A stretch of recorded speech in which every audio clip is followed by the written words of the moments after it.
شروع کرتا ہوں اللہ کے نام سے جو بڑا مہربان اور نہایت رحم کرنے والا ہے۔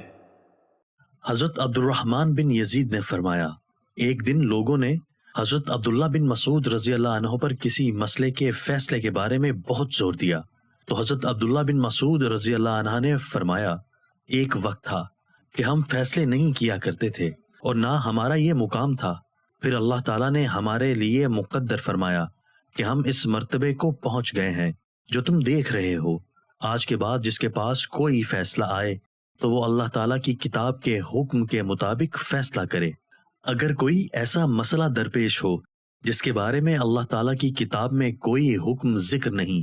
تو پھر وہ نبی اکرم صلی اللہ علیہ وآلہ وسلم کے فیصلے کے مطابق فیصلہ کرے۔ اور اگر کوئی ایسا مسئلہ سامنے آئے جس کے بارے میں نہ تو اللہ تعالیٰ کی کتاب میں کوئی حکم ہے اور نہ رسول اللہ صلی اللہ علیہ وآلہ وسلم کا کوئی فیصلہ ہے، تو پھر وہ نیک لوگوں کے فیصلے کے مطابق فیصلہ کرے۔ اور اگر کوئی ایسا معاملہ سامنے آئے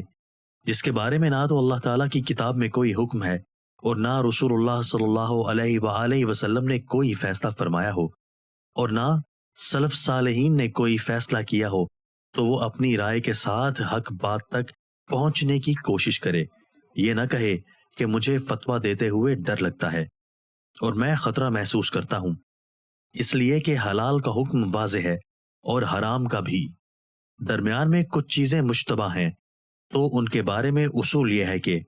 شک و شبہ والی چیز کو چھوڑ دے اور غیر مشتبہ چیز کو اختیار کر۔ دوستو، اللہ تعالی ہمیں ان احادیث مبارکہ پر عمل کرنے اور اپنی زندگیوں کو سنوارنے کی توفیق عطا فرمائے۔